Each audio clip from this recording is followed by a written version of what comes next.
Midnight sneezes! Woo! Driving down the road, sneezing out my nose, giving out hope, forgetting all the dope. What do you do at midnight when you drive? Do you sneeze and drive by Casanos and drive by Subway and whatever these other restaurants are? Is that whatever that is, and other cars? This is a terribly bad idea.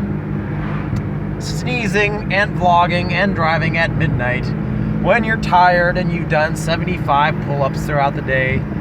But it's okay if you're me. But I don't suggest you to try it. See that? I was using 2 hands. 1 hand for vlogging, 1 hand for driving. I don't suggest trying it. But I'm a consummate professional, people. So trust me. I love you, people. Subscribe to this channel for more sneezes and more love and more beautiful face. Peace.